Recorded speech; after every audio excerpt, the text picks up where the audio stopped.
this evening. Well, I thank you, Congressman, because you raised a very good point. It's only been 100 days. In less than 100 days, the largest tax increase in America has taken place. When this campaign went on, when across America you heard from both parties, you heard what people said they would do. Would they make promises? Would they keep them? Less than 100 days, they were broken. If you happen to be sitting at home, you're married, you have some children, you're going to pay more. If you're elderly, you're going to pay more.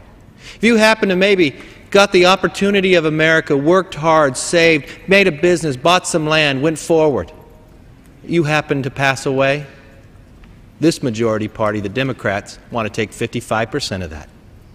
And that's the difference. I appreciate your principled view. Let people keep their hard-earned money. Make sure you brought accountability back and create greater opportunity.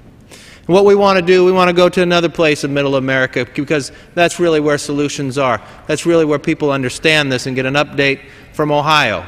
In Ohio, you can find a lot of individuals, but you can't find someone that works harder.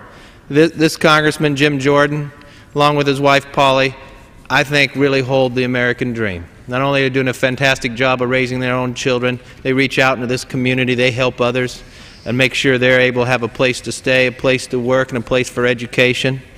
But Jim, Congressman Jordan, is the only Republican freshman to get placed on judiciary.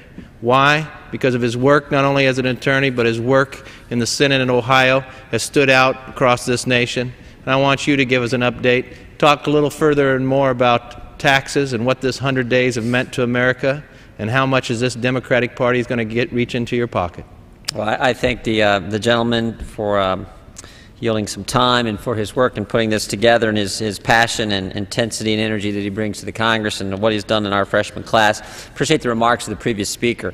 He talked about tax day, and he's right on target when you think about the amount of money government takes. And I just want to start with a question. And you know, there's probably a few people watching. They're probably mostly in the gentleman from California's district. There's most people in Ohio are smart enough to get in bed at this hour. But there's a few people watching out there, and I just want to ask those Americans who are watching: do you think government has enough of your money already, or do you think they need more? And my guess is the vast majority of people in California who are watching, or in Ohio who are sleeping, understand that the government, the billions and billions and the trillions and trillions that the government takes in already, is probably enough.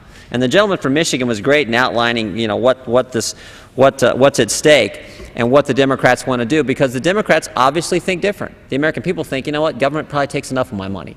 But based on what took place 2 weeks ago with the budget that was passed by the majority party, over the next 3 years, the spending they want to do is going to take more and more money out of the private sector, where good things happen in our economy, where jobs are created, where prosperity takes place, more and more money out of the private sector, and more money from the families across this great country, in Ohio, in the 4th District, and across the nation as a whole. And so I just want to try to provide some perspective and context and framework for why that's a bad thing. And I think we just have to start with this basic premise. The stakes are high today. It's important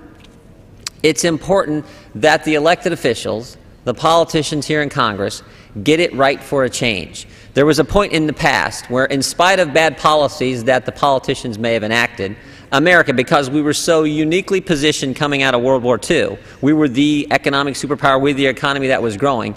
It didn't really matter if bad public policy was put in place. We were going to excel. We were going to prosper in this world market in spite of the things that the politicians might have done. But today the stakes are high, and the competition is stiffer. And I just want to give some facts and figures, and I'll yield back to the gentleman from California. But recognize the framework we're in. Today, China has 1.4 billion people. India has close to 800 million people. Those two countries, over 2 billion people. United States of America, we just hit 300 million population last summer.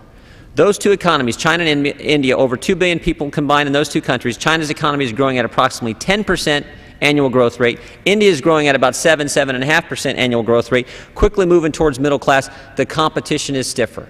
And it's important today, when you think about those numbers, those facts, those figures, that we in elective office do the policies right. Raising taxes on business owners, raising taxes on families, $400 billion as the gentleman from California pointed out. Doing those things makes it tougher for our families, our small business owners, our economy to compete in that world market. And that's why it's important we not go along with these tax increases. That's why it's important we try to keep those tax cuts that are in place so that families and businesses can prosper. It is that fundamental. The gentleman from Michigan was exactly right, and he ticked off.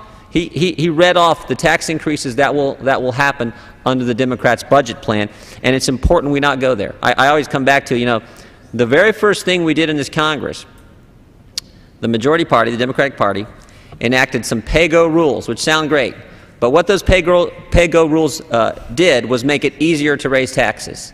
The last thing this Congress did before we went home for Easter break to see our constituents and visit our district, the last thing we did before we went home for the Easter break was raise taxes. So they started off the Congress by making it easier to raise taxes. The last thing we did before we went home for break was raise taxes.